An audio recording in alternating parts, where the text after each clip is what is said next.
Welcome to Pub Talk, the unofficial official craft beer podcast of Oklahoma, where we're all about the 3Bs, beer buddies, and bullshit. I'm Michael, and with me as always is a man notoriously known for liking his beer thick or juicy, Jeremy. There you go. On today's show, we hit the road again, this time to talk to the guys from Big Brewing in Norman, Oklahoma. If you like what you hear today, don't forget to hit that like and subscribe button. Show us some love on podcast or on social media at Pub Talk Podcast. All right, let's get into it. So first off, thank you for having us on today. Yeah. Welcome. Excited to see you guys. Kick off the show with just some introductions. Let us know what you do. Sure. Justin Wilson. I'm one of the co-owners and brewers here at Brewing Company. We abbreviate it BIG. And we've been open since April, and we just keep brewing beers and having a good time. I'm Eric Martin. I'm another of the owners and brewers and the repair guy. That's accurate. There's nothing that Eric cannot fix. So far, when we ask people to introduce themselves, the most frequent title is janitor. Is the janitor? I think we all do a pretty fair share of cleaning. Okay. Lately, it's been me though. Between my family's little medical thing going on, and then our other partner just had a baby. We've had a little less time, and he's picked up a lot of the slack. Gotcha. Yeah. Okay, so one of the things we always like to start these episodes with, particularly first-time guests, is the story of the name and kind of how you guys got started with actually having an open brewery. Sure. Yeah, so Eric and I have been buddies since freshman year of college here at OU, and grew up drinking beers together, probably on our first or close to our first ones together. And I know he showed up one day with this beer I'd never heard of called an IPA, and that was kind of my first intro into something that wasn't Schlitz Ice or whatever else we were gouging our money together to drink. And we kind of dabbled with homebrew back then. We had a plastic bucket and a Joy Brewing book, and made some horrible beers, and just had a lot of fun doing it. And just kind of that was kind of the beginnings of where our relationship started. Probably about 6 years ago, Eric had moved back to Norman, and we kind of reconnected on the brewing hobby, and had a little more money at this point. We had our careers going, and so we started buying more toys and better equipment, joining a brew club, and learning the craft a lot better. And I just kind of got to be. So we started talking about it. It'd be really cool to have a brewery and take this pro, and it's kind of where the idea snowballed from there. As far as the name is concerned, I don't know how many times we sat around and said that this beer's good. So I think we're going back and forth. Kind of a motto became the name. Exactly. A very technical review of these beers. Exactly. And I remember sitting on my couch and texting Eric one day. I was like, "Beer is good brewing company," and his response was, "That says it all." There you go. But yeah, I think it was time went by before we realized how you abbreviate that and what that could be. Yeah. And then when we showed that to our marketing and social media guy, he put one of his people to work on the graphic, and it came back so obvious that, well, we got a logo now. Yeah. That's awesome. We don't have a brewery, but we got a logo. Yeah. exactly. What was your favorite part of homebrewing? What kept you doing it for so long? You have a moment that you look back on? Well, to me, it was you're creating something that I enjoyed drinking, made me happy when I drank it. I could share it with friends. We could watch football together. We could keep trying to impress each other and experiment and just try different flavors. But it quickly went from a hobby to kind of a passion / obsession. I wake up in the middle of the night and it's like, what can I read about water chemistry and fermentation process, and it just kind of snowballed from there. Yeah, it's kind of the same. So the idea of experimenting with different recipes, different beer styles, some that you can't find around, and if you do, they've been sitting on a shelf for a while. So it's good to make that fresh, and even if it's not completely the style, it was good beer. Friends enjoyed it. We started taking it to tailgates. Yeah. That was a big one. We showed you the tailgate rig back there. Put 3 homebrew kegs in, and pretty popular at tailgate at that point. I bet. But a lot of it's sharing. My wife will joke that beer is my love language. Sure. But sharing what we've created, and if somebody requests something and I haven't had release, well, it's fun to be able to do that. Yeah, for sure. So I guess before we go any further, we've got beer in front of us. We should probably talk about, try some of that. I'll start with, I had the Dr. Monocle before we started recording. Peanut butter and chocolate. Delicious. What else we got in front of us here? Got a pretty good selection for you here. On the dark side, we've got our holiday stout, which is we call it Turkatron. We did it right around Thanksgiving. It's got some cinnamon, vanilla, and pecan extract in it, and it's been popular in the brewery. We've got a couple sour beers in front of you as well. We have a raspberry Berliner Weiss that the color just got jammed. Parks and Rec reference for fans of Parks and Rec in the office. Nice. And then vanilla Snosberry. Snosberry is one of our kind of first to open Berliner Weiss that we put raspberries, blueberries, and blackberries in. And recently we've added the vanilla, and it's kind of very well too. The other dark beer sitting there in front of you is a smoked pemmican porter. And that's interesting because we were approached by the OU Department of Archaeology, and they wanted us to brew a beer special for Archaeology Month. And they told us about this food source called pemmican, which was a dried meat with fruits and berries, that they would fry up, and it basically lasts forever. But indigenous Oklahomans used to eat it, and so we thought that put a little smoked grain in there and some blackberries, and get that roast porter through there, and it turned out pretty interesting. On the other side, we've got a milkshake IPA we call Wheatsicle. Pretty heavy on the vanilla, and it tastes very good. Kind of one of our flagship styles, the New England IPA, called Bizarro Clockwork, is over there as well. Hazy, juicy, and one of our popular beers. And then what's that last one? It's the honey saison, just a really dry, fairly clean farmhouse. One of our whole concept as far as brewing is we're small batch, we're 3-barrel, and we rotate our offerings constantly. So next time you guys come in, we would have a totally different lineup for you to drink here, and that's what keeps us excited about continuing to brew. Very cool. Let's start. Do you have a favorite beer that you guys brew?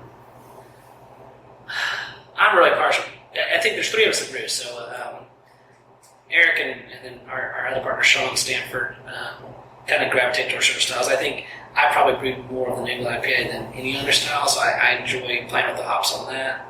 I don't know, what do you think? I don't have a favorite. There's lots of things I like to brew. I'll get a little more traditional styles, I think. But every time I come in, it's hard to pick what I want to have at the end of a shift or the end of a brew day. So I really like everything we're turning out, and just, again, I like the variety that's out there, and so it's really hard to say, hey, this is the one I will always have. Well, I think our philosophy is we want to have a broad selection of beers, and so we'll talk a lot of times like, oh, we got plenty of New England, plenty of cream ale, what do we need right now? Oh, it's time for Saison, or it's time for a Hefeweizen, or it's time for a darker beer, and whoever's kind of free to brew that week will brew that beer. So it's kind of a next guy's turn type of situation, what the needs of the brewery are, and we go from there. So always curious to know, do you remember your first craft beer and then your epiphany craft beer, the one that's made you go, nah, I'm done with the macro beer? First craft beer, it's probably Sierra Nevada. Okay. As far as non-yellow beer, You can say it would have been, say Bud Light. I'm sure it would have been, it would have been a Guinness or a Fuller's, something, not necessarily craft, but not native. Some imports that were added a little more flavor. First one I brewed was a German alt beer. It was a good middle-of-the-road style that used some ale yeast, so you didn't have to worry about temperature control from that perspective, at least as tight. And it turned out pretty decent. It was one that we drank all of it. too much trouble. No, But it was very, it's again, middle of the road, pretty easy to pull off. for me, I mean, we used to go to happy hour at Brothers and drink just a ton of Bud Light constantly, and then they ended up getting a Killian's Red on tap, and I was like, well, what's that? I tried it and thought it was okay. Again, it wasn't like craft beer, but probably my gateway to the craft was probably St. Adams Boston Lager. Okay. And so I really started to realize there were more flavors out there in beer and get excited about it and want to go on brewery tours and that sort of thing. My first beer that I brewed that was my first beer. The first beer I remember that turned out drinkable was a honey lager, which now that I know how to brew, wasn't a lager at all because it was just done in a bathtub or in a bucket sitting in the bathtub. Whatever. There was no temperature control on the lager, but it was very drinkable. We all enjoyed it, and so that was probably 20-ish. Yeah, I know that they had a homebrew shop down the street here, a couple blocks down by where the old Coach's is. It's the brew house now, just a couple doors down. I remember driving by that going, I'm not 21 yet. Well, they sell ingredients. Well, sure enough, they'll sell ingredients. I have never thought about that. There's a loophole there. Yep, he sold me a bucket and ingredients and said, I can sell you this expensive pot, or you can go to Walmart and get a big pot. That's funny. That's how I started. And I think Eric called me basically that day. He's like, hey, we can make beer.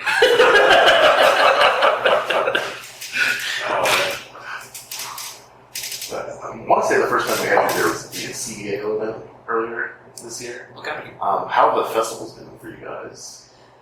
Really good. We started as homebrewers, going to the Mash Tun Festival, up at Tap Works, and then the Oklahoma Craft Beer Festival every year. But what's really cool is people that we see every year coming back to our booth and trying our beers and asking for a beer that they had last year. So I think the support we've gotten from the beer community has been outstanding.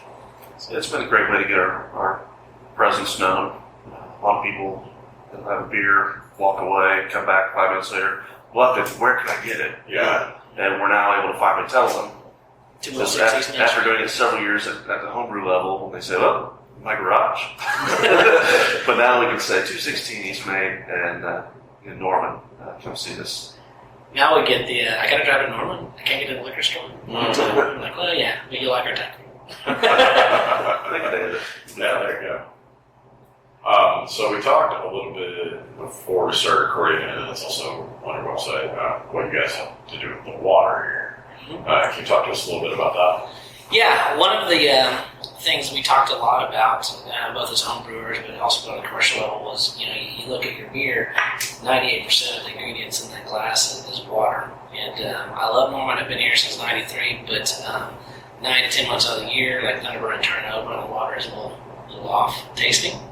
And so we wanted to make sure that we started with a very clean palate. So we spent a little more time with kind of a double filtration system. We have a pre-filter that takes a lot of the carbon and chlorines out of the water, and then a 3-stage reverse osmosis filter. So we're basically stripping all the solids out of the water before we brew with it, and then we use water chemistry to add salts back into it based on the style of beer we're making.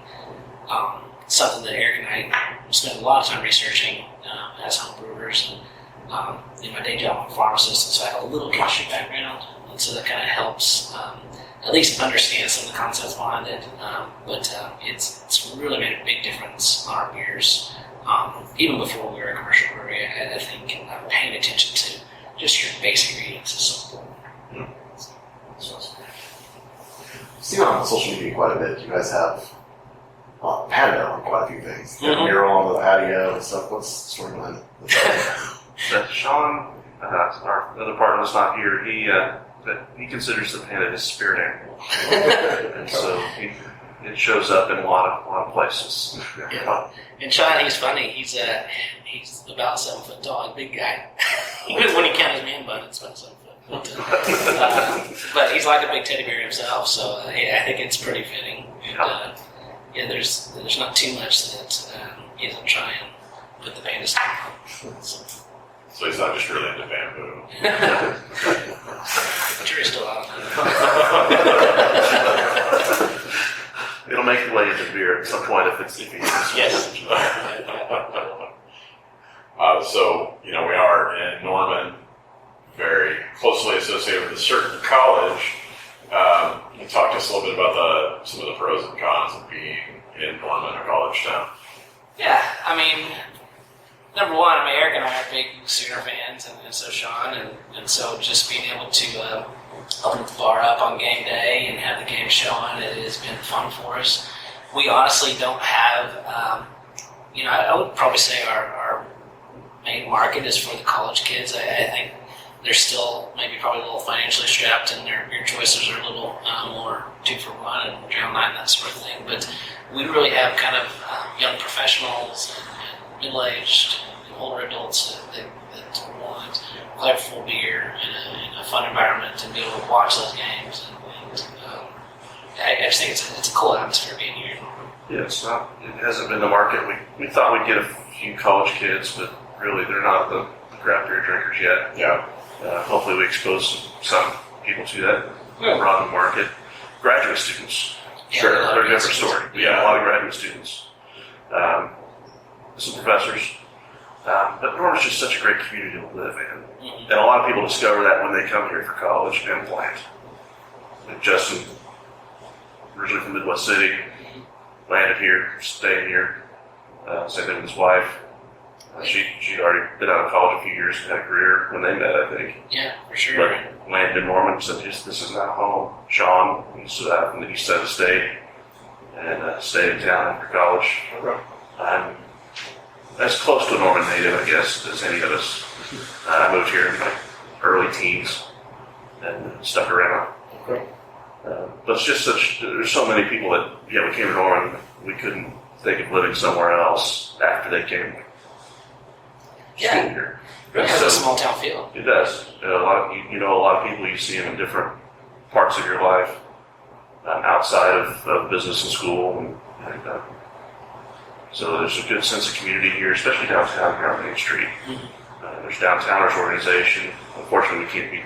They meet during the day, and we're at our day jobs, but we stay in the loop on their communications and really working to develop this area. And, it's really come alive in the past 5 to 10 years, especially. Yeah, it seems right now there's new restaurants, new bars, new businesses popping up right around us. So I really feel like we're in the heart of resurgence of Norman. It is that small town feel, like I mentioned a second or two ago. We have regulars here that I might be eating at a restaurant on the other side of town, and we see each other, recognize each other, and they give us a high five on the way out of the restaurant or something like that. So it's very much homey, and being part of the community like this has been a real benefit that I wasn't expecting. Yeah, and I think it fits our business model and our desires. We're not worried about getting on the shelves of Walmart statewide or something like that, where we have to just then worry about production. Right. And we can focus on the creativity and stick to that homebrew spirit of what do you want to brew next? Let's try something. Let's put some vanilla in this. Let's use some tons of fruit in one barrel of beer. Yeah, our costs go up a little bit on that batch, but the result is really good. Yeah, I can't imagine doing that on a commercial scale the way we do, or on a production scale. But it's great for the tap room and keeps people coming back and wanting the product. So, For sure. awesome.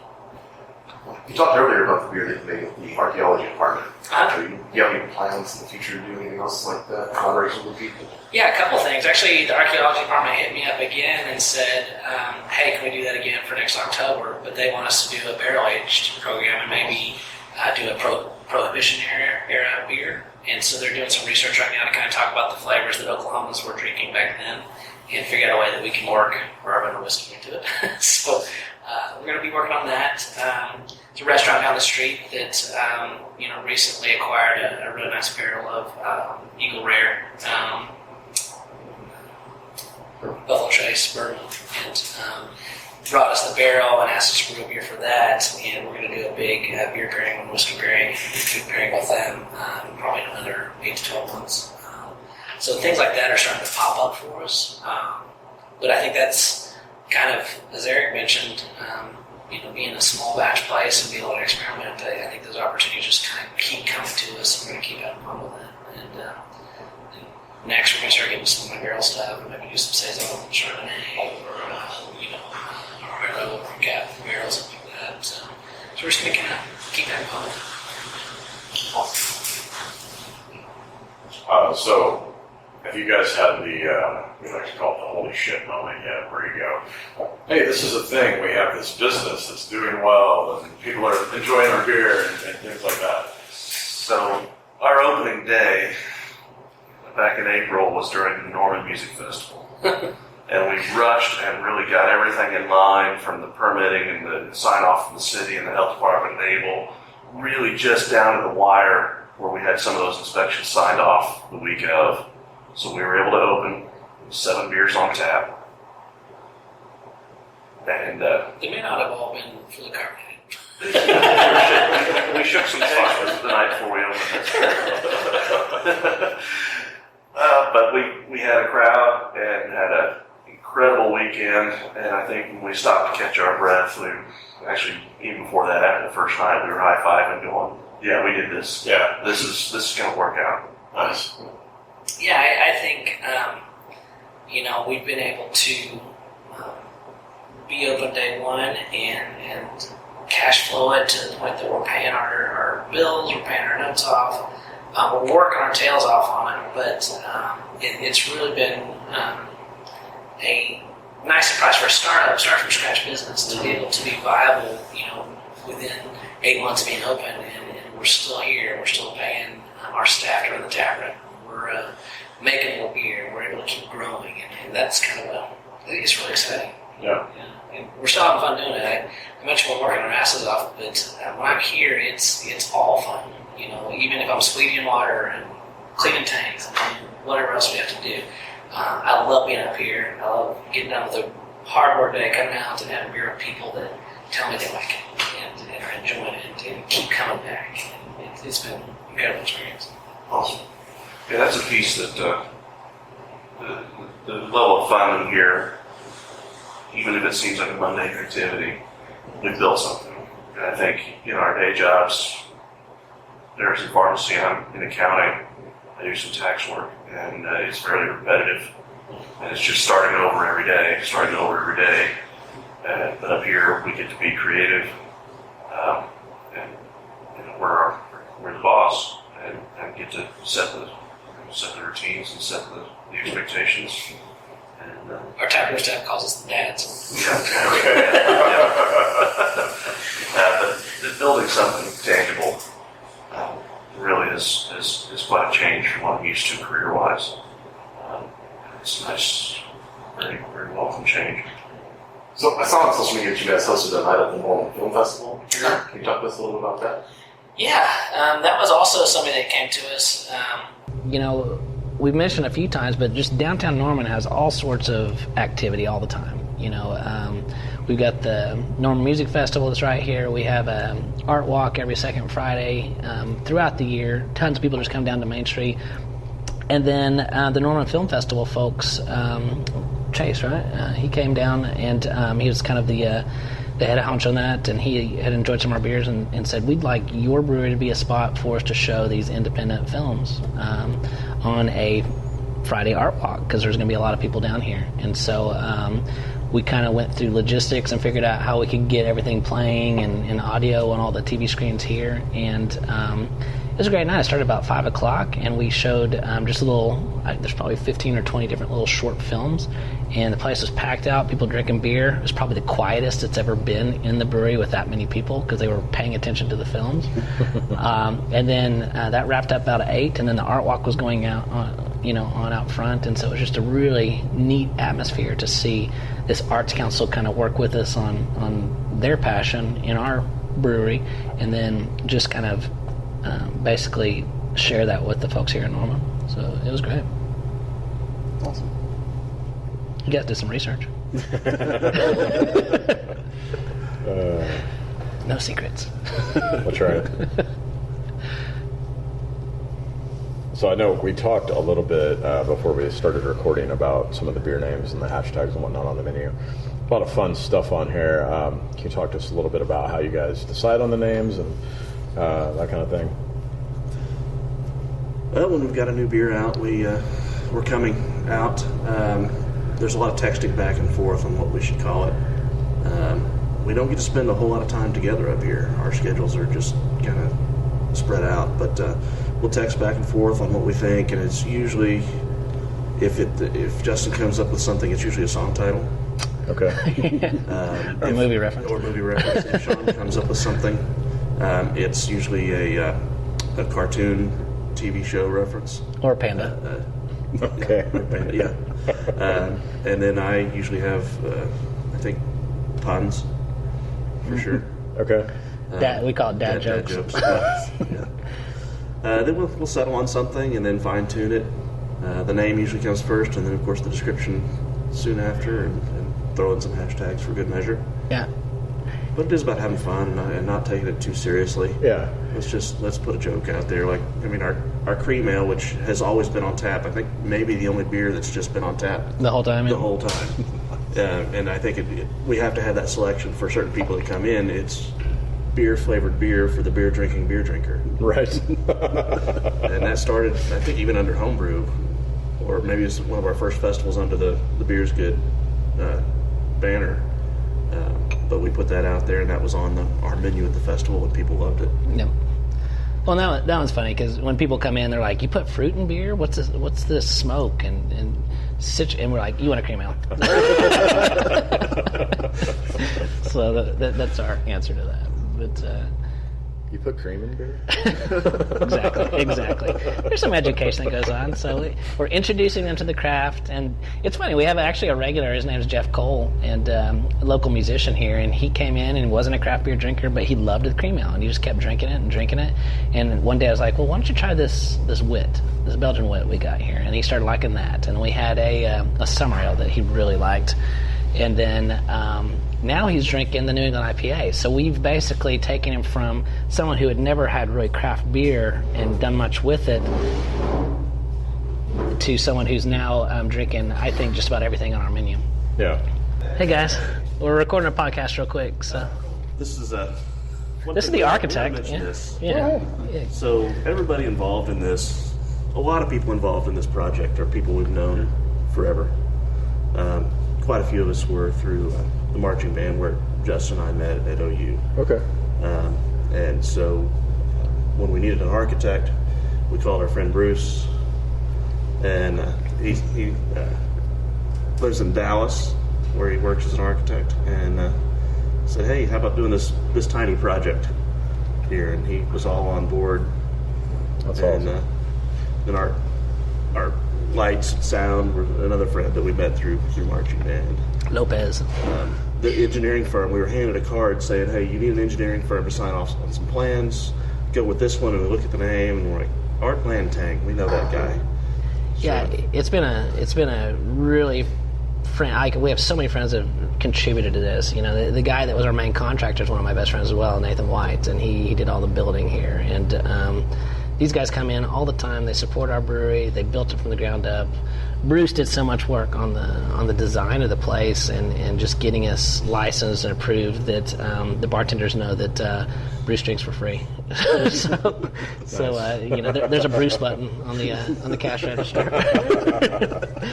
But we haven't named a beer after him. Yeah, we need to probably do that. We'll get on that. The Bruce. But yeah, it was a fun project from start to finish. Not only with me and Eric and Sean, but just all of our friends that have contributed to it and helped us out. Awesome. What are some of the events that you have going on at the brewery?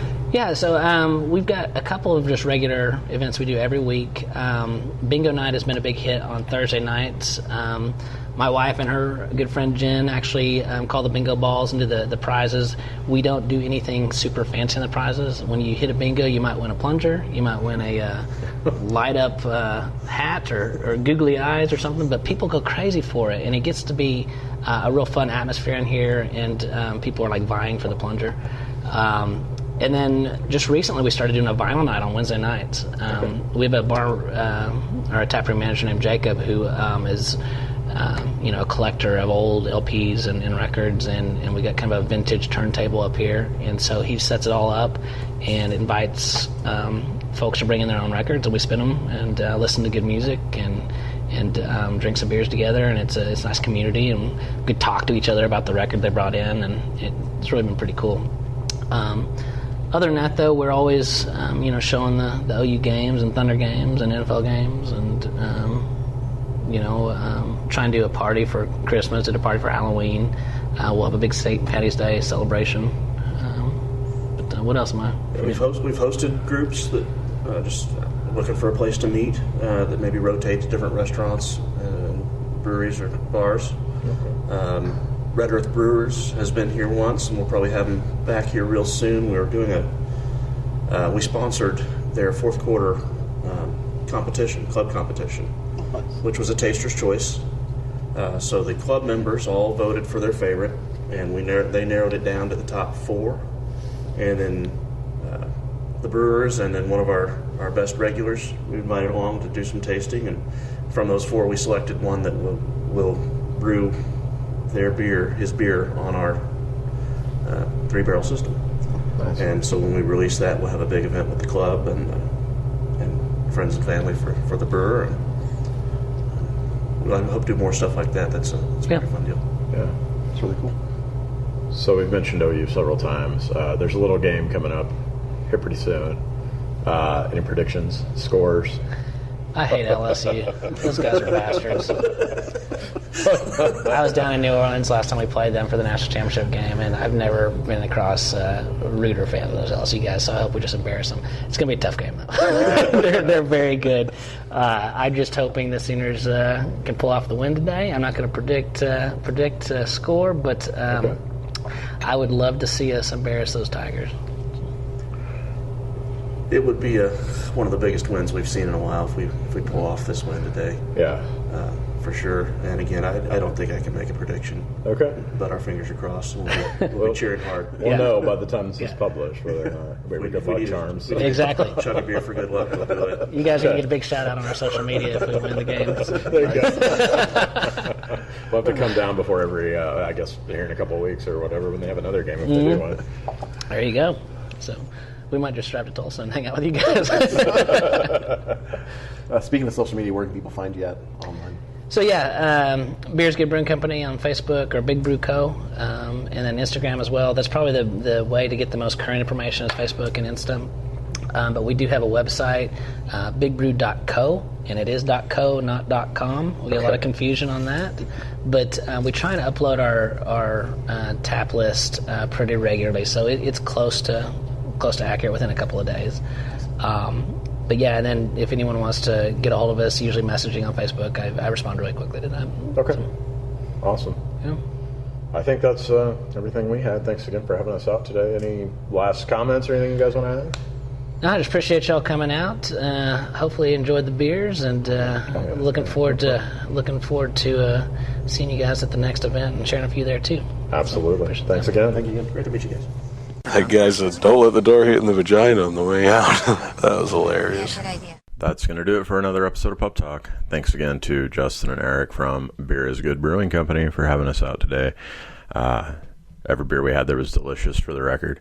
Get down to Main Street in Norman, check them out. And make sure to follow us on the web, or on social media, that is, at Pub Talk Podcast. You can also find us on the web, pubtalkpodcast.com.